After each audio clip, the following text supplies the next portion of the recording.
Estimados amigos, estamos en una nueva edición de su programa Línea Política para analizar en profundidad y con detalle y detenimiento los aspectos más relevantes que vienen ocurriendo en la realidad nacional e internacional. Este es un programa que se transmite a través de VES TV, de VES Cable, VHTV, de Cable Más, Win TV y Conectados TV. Igualmente se reproduce por las redes sociales de la Coordinadora Republicana y el portal Abeja, y asimismo por 29 repetidoras de cable a nivel nacional. Soy Ángel Delgado y en compañía de Enrique Valderrama vamos a desarrollar los aspectos más relevantes que han ocurrido en la presente semana. Muy buenas noches, Enrique, ¿cómo estás? Ya estamos vísperas de fiestas patrias. Todo el país se va a poner en tono festivo por razones obvias. Y hay dos acontecimientos que van a venir esta semana, ¿no? Uno de ellos, sin duda, primero es la elección de la mesa directiva, que en esta oportunidad tiene una importancia fundamental porque va a ser el puente final hacia la transición para unas elecciones democráticas que se han anunciado, si es que no sucede otra cosa, para el mes de abril del año 2026. Y la otra es, por cierto, el ya clásico y hasta a veces ritualizado mensaje presidencial que hace el jefe de Estado con motivo del 28 de julio. ¿Cómo estás, Enrique? Muy buenas Muchas noches. gracias, En particular, muchas gracias, estimado Ángel. conversemos sobre Saludos a eso. todos, saludos a todos los que pueden seguirnos a través de Línea Política, como cada miércoles a las 7 de la noche. En efecto, en esta primera etapa, toca revisar un poco el panorama nacional y lo que va a marcar, sin duda, los próximos días es la elección de la mesa directiva del Congreso.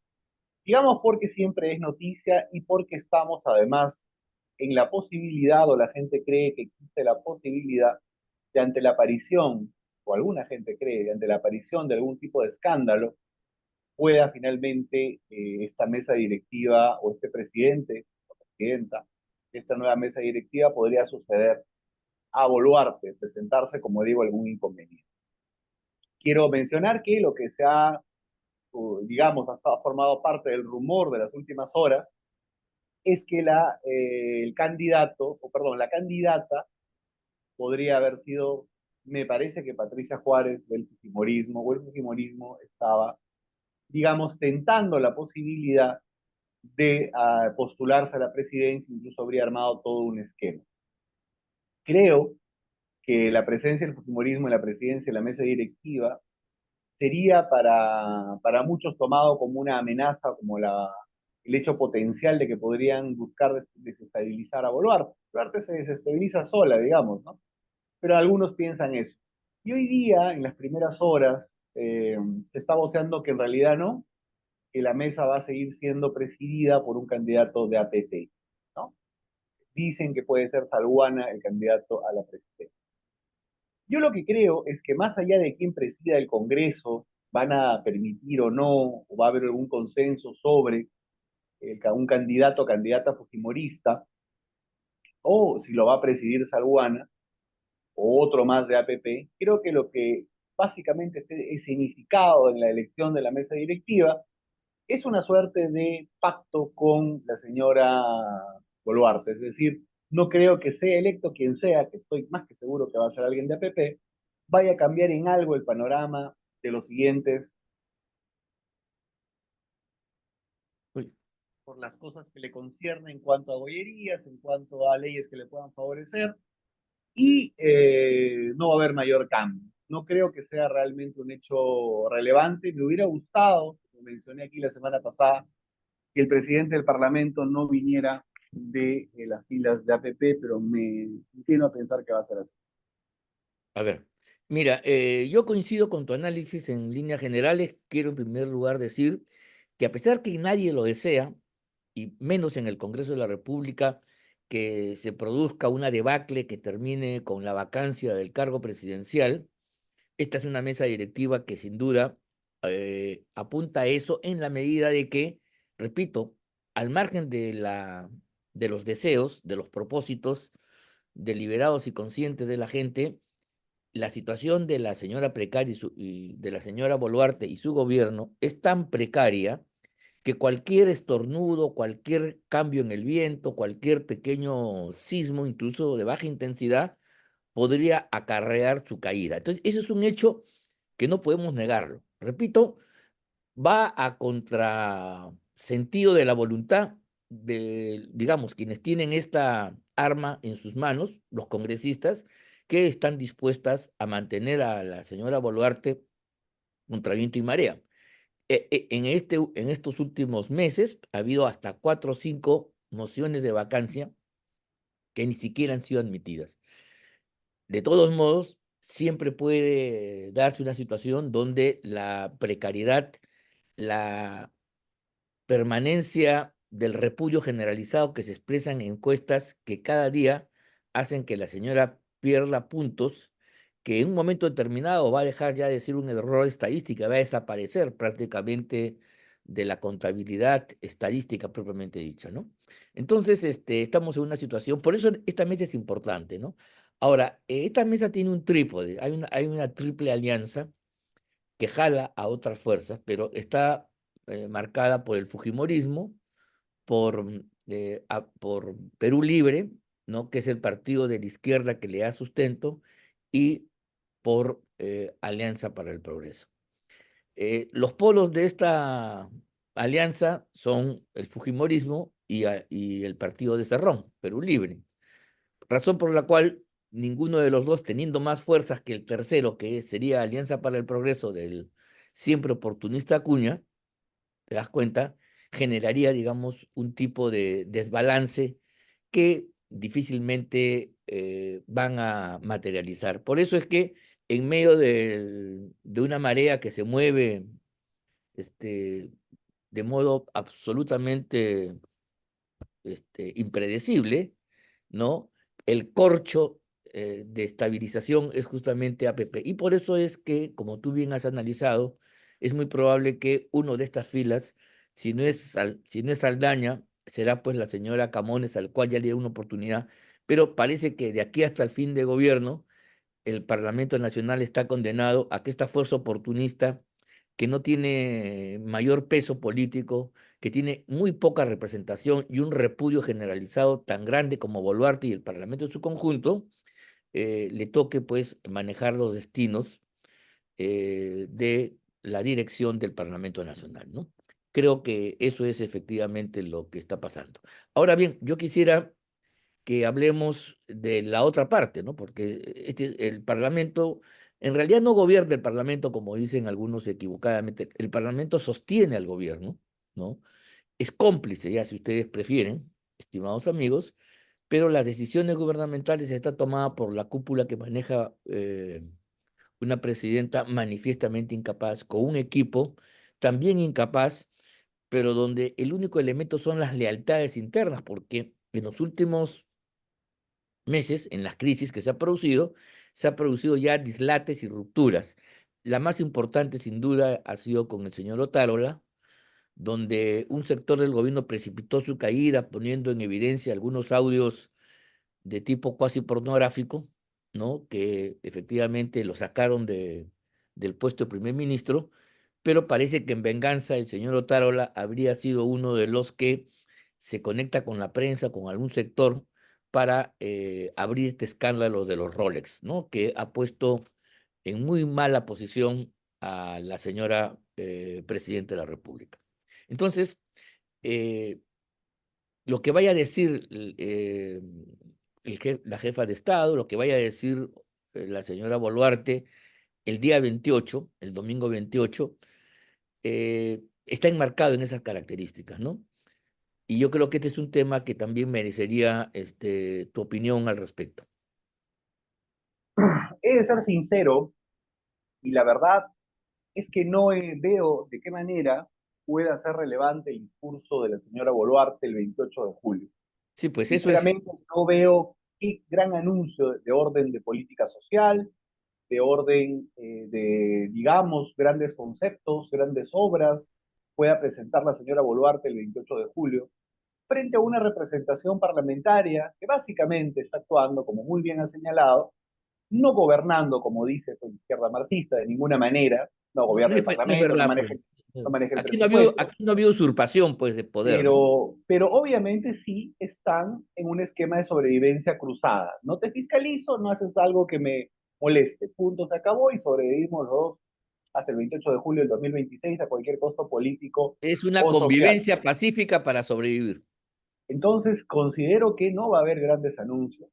Creo que va a ser un mensaje bastante mediocre. Espero que por lo menos tenga el buen tino de no tratar de quitarle 4 horas al Perú leyendo cosas que no son reales ni existentes, como hizo, digamos, el año pasado, como se pasó muchísimo tiempo, digamos, leyendo algo que parecía pues provenir de una realidad europea y no tanto del Perú. Creo en ese sentido que por lo menos hay algún tipo de anuncio respecto a alguna cuestión de inversión extranjera, por ejemplo, ya que ha tenido un viaje al Asia, a China, y espero que traiga alguna novedad concreta de eso, que es lo único que yo veo que podría ser algo rescatable en un eventual mensaje de Boluarte. Y ojalá, poco creo que suceda, que el 28 de julio sea una fecha propicia para que ella pueda replantearse la viabilidad de la conformación de su gabinete, que repito, es básicamente el gabinete de Otárola, solamente que con Adrián Sen, que no ha tenido ningún tipo de aire fresco en los últimos tiempos, salvo si las nominaciones de Mucho o de Arista en Minas y en el MEF. Pero realmente muy poco de Boluarte el 28 Sí. de julio. Yo creo que esa es la nota común. Yo coincido con esa apreciación. Este es un gobierno que ya no nos puede generar ninguna sorpresa, positiva me refiero. Siempre en lo negativo ahí hay un camino abierto, ¿ah? Nunca Hay vamos una, hay a un, ver qué cosa va a suceder hay mañana. una amplia baraja. Cada fin de Bueno, semana uno tiene que ponerse los deditos cruzados para ver qué escándalo la policía o la fiscalía o la propia Boluarte y produce para sin escandalizar. duda dedicaremos el próximo programa entero a analizar el mensaje presidencial. Exactamente, exactamente. Eh, Pero sí, pero creo que lo que has dicho me parece, lo quiero subrayar. No hay ninguna expectativa de de acuerdo. parte de los críticos de nosotros, pero también del país. No espera nada. Lo único lo que la gente quiere es que se vaya cuanto antes y quisiera mover las agujas del reloj para ya de una vez estar celebrando la ida de la señora. Y la verdad, se confirma una tesis que alguna vez lo hemos dicho acá, que el único mérito de este gobierno es haber sobrevivido. Esa es una hazaña. Como dijo un general francés en la Primera Guerra Mundial, cuando los alemanes los tenían contra las paredes y estaban por entrar en París, no lo llegaron a hacer por la batalla del Marne, pero decía así, cada día que sobrevivimos es una gran victoria. Es verdad, cada día que se sobrevive es una gran victoria y un misterio, yo diría, es un misterio, no sabemos cómo sobrevive, pero sobrevive. Y la verdad, a estas alturas, ya hasta el tiempo hace que sea muy difícil pero sin embargo, no hay que dejar de lado esta posibilidad que va a ser como una espada de Damocles. Ya están convocadas, no las elecciones, falta todavía un año, pero por lo menos se ha adelantado en alguna medida el cronograma al exigir una antigüedad a todos aquellos que quieren postular a los puestos de elección popular, tener la antigüedad de un año. Entonces, en alguna medida se ha adelantado, no en lo fundamental, ni creo que esto va a marcar el eje de los próximos meses, pero sí, ya estamos en una cuestión. Ya adelantar las elecciones no sé para cuándo ya Está muy sería. bien. Mm, En todo caso, si se va a la señora Boluarte, habría que mantener el mismo cronograma, porque a estas de alturas, acuerdo, ¿qué de acuerdo, sentido tiene coincido. hacerlo, Muy no? bien. Entonces, para seguir conversando en línea política con Ángel Delgado, volvemos tras la pausa comercial. Muy bien, listo. Regresamos, amigos, en unos instantes.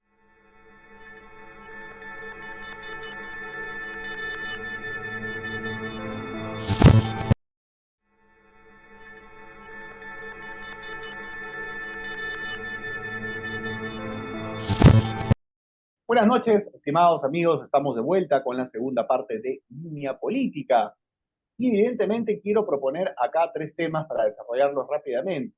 El primero tiene que ver con la coyuntura nacional, las marchas que se anuncian, la marcha que se realizó. El segundo, con no digo repentina, pero sí la esperada o en todo caso sorpresiva para algunos, la renuncia de Biden a la candidatura presidencial en Estados Unidos, para hablar un poco del panorama internacional. Y lo tercero es las inminentes elecciones en Venezuela y lo que puede pasar. Rápidamente, Empezamos con lo siguiente, y lo digo cortito.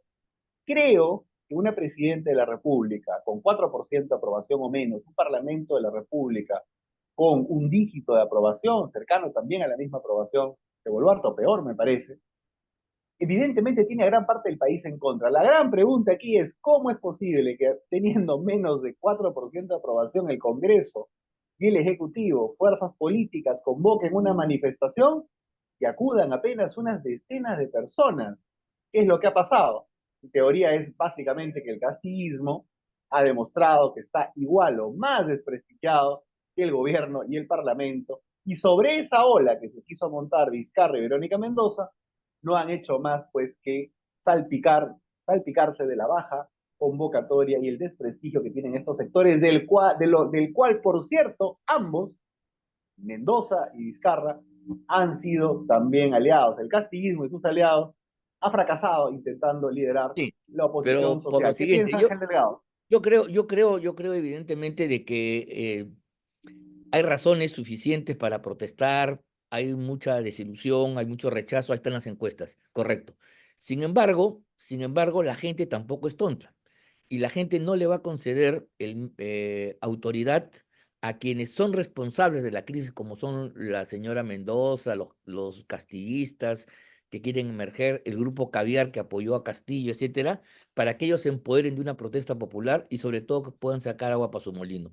Por eso su movilización y la que están anunciando para el día 28 va a ser ridícula si es que no recurren a actos de violencia. Ahí es donde pueden provocar un cierto estupor, pero no es por la representación y por la fuerza popular expresada en las calles, sino por el acto violentista que, como ya sabemos, no requiere ningún tipo de fuerza política, sino una acción paramilitar que podría tener un efecto. Pero, salvo eso, la gente no está dispuesta en absoluto a darle liderazgo de la oposición a estos malandrines que son responsables más que cualquier otro de la debacle que el país viene viviendo. Porque si la señora Boluarte está gobernando como está gobernando con sus aliados, eso es ni más ni menos que culpa de las Mendoza, de los lagartos Vizcarras y de toda esta fauna de gente impresentable que con un cinismo mayúsculo, mira tú, pretende ahora convertirse en los salvadores. Ellos crearon a Castillo, ellos apoyaron, participaron en instancias de gobierno, coparon parte del Estado y entonces son responsables directos. Y la ciudadanía no lo debe olvidar. No hay que olvidar y no hay que permitir además que ahora vengan con la cara fresca, en una actitud evidentemente oportunista, pero de campeonato, para poder tomar distancia de lo que ellos han creado. Además, en este país, y esto vamos a conversarlo, no es verdad que haya gobernado la derecha, la oligarquía, mentira. En los últimos 15 años, por lo menos, la hegemonía política de este país la han tenido fuerzas que viran hacia la izquierda, fuerzas radicales, fuerzas caviares. 15 años de gobierno manejados con esta. Y por lo tanto, la responsabilidad de la actual situación política tiene que ver definitivamente con esta gentuza que ahora quiere tomar distancia, pero que su pasado reciente lo condena y creo que la ciudadanía jamás debe olvidar. Quiero ser claro y enfático respecto a este punto. Creo que la sola posibilidad o la sola expectativa basada en su influencia en el sistema de justicia de que Vizcarra sea candidato presidencial, a pesar de tener sobre sí 3 inhabilitaciones del Parlamento, indica que estamos camino a una degradación institucional y Sí, moral. Una sí, persona que está señalada por el tema de Chinchero, por el genocidio, digamos, o la política sanitaria genocida de la pandemia, y evidentemente por múltiples actos de corrupción, que ha mentido sistemáticamente al país, que además ha sido castigado por eso, por el Congreso, que tiene 3 inhabilitaciones, no puede estar anunciando que va a ser candidato presidencial de manera tan irresponsable, ni tampoco sociedad civil o empresas, etcétera, relacionadas, por ejemplo, con las sondeos de opinión, deberían tomarlo en serio para incluirlo dentro de los sondeos de opinión, lo cual me parece una inmensa irresponsabilidad. Creo que hay que cerrar filas ante la posibilidad de que Lagarto Vizcarra pueda ser candidato a la presidencia. Creo que sería algo terrible, pero tenemos que totalmente seguir de acuerdo. analizando los temas pendientes. Y uno de ellos es sin duda lo que ha pasado en los Estados Unidos. Primero el atentado contra Trump, que trae finalmente como consecuencia la renuncia del señor Biden y la nominación potencial de la señora Kamala Harris, o quizás Michelle Obama, dicen algunos, como el candidato o la candidata demócrata. ¿Cómo tú ves este giro, Ángel Delgado? No, mira, evidentemente el gobierno de Biden hace un gobierno decepcionante, hace un gobierno muy débil, de precario, y además en medio de una reacción que el señor Trump, más allá de sus características propias, representaba. Hay un sentimiento, un giro, vamos a decirlo si tú quieres, un viento hacia la derecha o hacia posiciones más conservadoras, más nacionales, por parte del pueblo norteamericano. Y entonces el señor Trump coincide, repito, más allá de sus cosas excéntricas, coincide con eso y en todas las encuestas anteriores, incluso al intento de asesinato en Pensilvania, la verdad es que ya había una marcada tendencia que lo favorece. Evidentemente, el atentado fallido y cómo se ha desenvuelto eso tiende a favorecerlo desde el punto de vista objetivo, desde el punto de vista de la imagen, pero creo que estamos ante una situación donde se va a producir un cambio en el eje político en Estados Unidos, ¿no? Mira, la elección de Biden fue una elección que se consiguió por muy poquito, ¿no? El país está polarizado, está dividido en dos, y hoy día estoy convencido de que a la luz de la experiencia, ni Kamala Harris, ni la señora Michelle Obama, ni ningún otro candidato de ese sector va a poder revertir una tendencia objetiva hacia un régimen con características más hacia lo interno, menos vinculado a las prácticas del caviarismo norteamericano que vendría a ser expresado por el sector demócrata que, digamos, representa, creo que la señora Harris con toda claridad. Entonces, mira, no solamente es el tema del mal candidato que era Biden, sino también la posición que representaba. Entonces, yo no estoy tan convencido que la señora Kamala Harris, por su trayectoria política, por sus posiciones más progresistas, etcétera, etcétera, y audaces, vaya a significar un cambio. ¿Te das cuenta? Al contrario, porque lo que la gente en Estados Unidos está repudiando es la política. Por supuesto que Biden ya, independientemente como candidato, su senectud lo hacía inviable, pero no es un tema de personajes, es un tema de posiciones. Y yo tengo entonces la impresión, así como en Europa se ha producido un giro interesante en las últimas, hacia la derecha, no quiero caracterizar porque es más complicada la cosa, en el Parlamento Europeo, ¿no? En muchos países, inclusive en Francia y en Alemania, hay una tendencia clarísima hacia eso. En el Reino Unido también, a pesar que ganan el Partido Laborista, ¿no? En fin, eso es una cuestión que tiene que ver con los tipos de representación que a veces no coinciden para nada con las votaciones, ¿no? Porque en Inglaterra el tercer partido más votado y de lejos, ¿ah? Es el partido de Nigel Farage, ¿no? Que es uno de los que estuvo en la lucha del Brexit, que fue la salida de Gran Bretaña de la Unión Europea. Lo que le llaman la extrema derecha, frente a un conservadurismo que todavía se mueve en los patrones de un cierto equilibrio globalista, etcétera, y que el ministro de origen hindú no llegó al fracaso rotundamente, ¿no? Bueno, pero entonces creo yo que es inexorable, tengo yo la impresión, el cambio de candidato. Lo que están peleando los demócratas, lo han dicho además con todas sus letras, la señora Pelosi, que ha sido presidente de la Cámara, es no perder posiciones gubernamentales, especialmente en el Senado y en el Congreso de Representantes, que sería la Cámara de Diputados, ¿te das cuenta? Para de esa manera poder hacer cierto equilibrio, pero que el Ejecutivo, el gobierno va a ser ganado por Donald Trump, salvo que suceda cualquier cosa de aquí a noviembre, creo que es un tema inexorable, Enrique. Muy bien, quiero cerrar esta jornada haciendo un pequeño análisis, pidiéndotelo a ti también, sobre el tema de la elección venezolana. Sí. Decir que en el caso de las elecciones del 28 de julio del país hermano de Venezuela, las encuestadoras principales que incluso en el pasado dieron como favorito a Maduro, hoy día dan entre 20 a 50 puntos de diferencia Es abismal. el candidato unitario de la oposición respecto al señor Nicolás Maduro. Y los escenarios, sin duda, potenciales después de este resultado, o incluso la posibilidad de que existiese.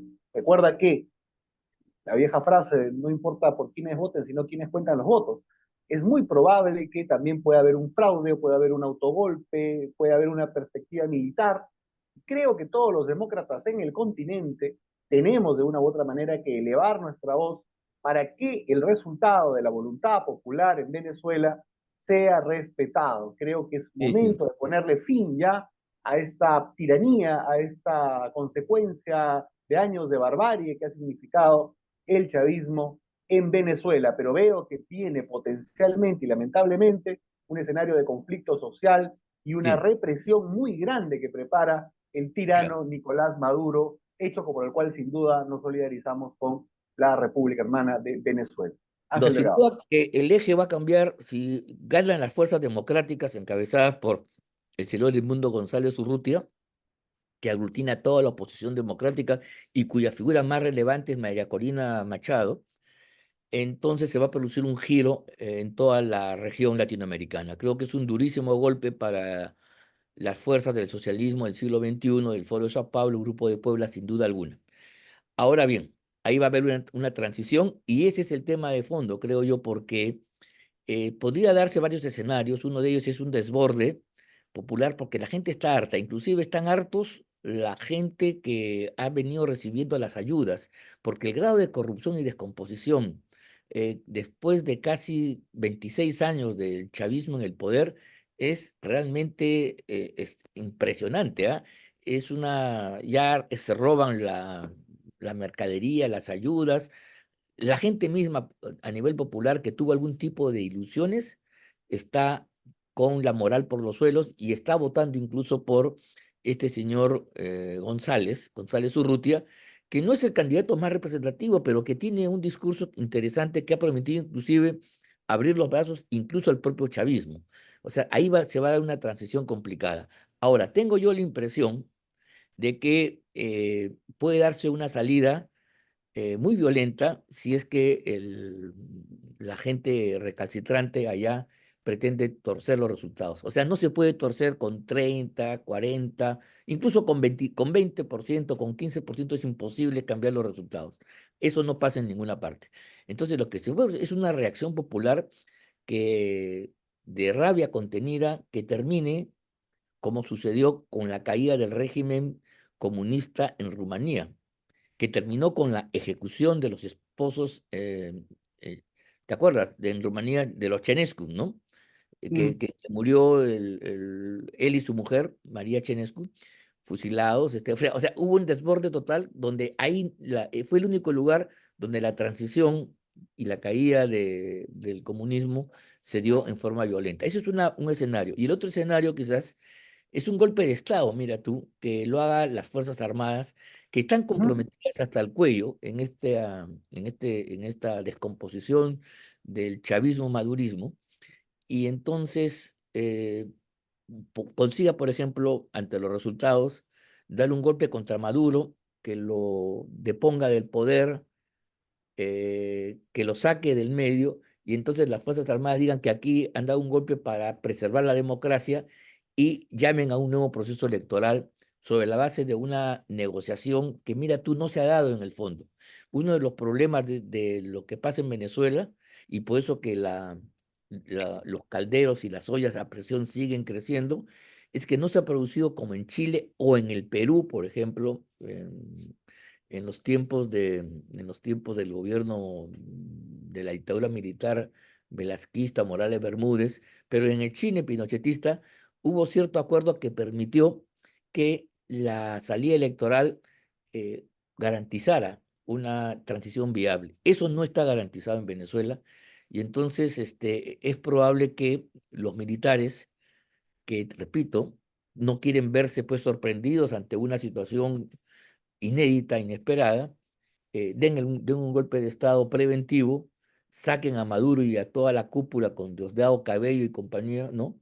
Inclusive los encarcelen, los pongan a disposición de los poderes para las sanciones correspondientes y se abra un camino de negociación a partir de nuevas elecciones que ya podrían, digamos, garantizar una transición un poco más, con fundamentos más claros, más precisos y más determinados. Porque hoy lo que puede pasar en Venezuela es un misterio. Yo he estado preguntando, analizando, y la situación es de descontrol. Jamás pensaron los chavistas y la gente de Maduro que el pueblo venezolano se haya volcado en modo tan contundente contra un candidato que casi lo pusieron los chavistas, porque ellos vetaron la candidatura de Rosales, la candidatura de la propia señora Machado, ¿te das cuenta? Y finalmente optaron por un candidato que era, digamos, el que tenía menos pergaminos, pero inteligentemente la oposición esta vez declinaron otros cargos y entonces todos se han juntado en torno a González, que abrirá un régimen transitorio, provisional, y el tema está cómo de ahí pasamos a la democracia venezolana. Luego del 28 de julio, que es Día de la Patria, pero también va a ser Día de la Liberación de la hermana República de Venezuela y de los venezolanos, ¿te das cuenta? Cuyo fracaso del experimento chavista, comunista de Maduro está expresado mejor que nada en los 8 millones de compatriotas de ellos que están pues dispersos en los distintos países de nuestra América. Ese es lo Muy que bien, va a pasar. estimado Ángel, creo que hemos analizado muy bien en este programa diferentes perspectivas nacionales e internacionales, como siempre. Ha sido un inmenso honor participar en Línea Política como todos los miércoles a las 7 de la noche por las múltiples plataformas que alojan esta propuesta. Muy buenas noches, Ángel Delgado. Gracias a todos por habernos acompañado y hasta el siguiente miércoles. No, y habría que hacer, discúlpame Enrique, un saludo a todos los amigos que nos siguen semana a semana, deseándoles pues un feliz 28 y éxitos en sus planes futuros a todos ustedes, agradeciéndoles nuevamente la deferencia que nos tienen y deseándoles pues unas felices fiestas patrias a todos ellos sin excepción. Ahora sí, Felices fiestas, buenas noches. nos vemos la próxima semana.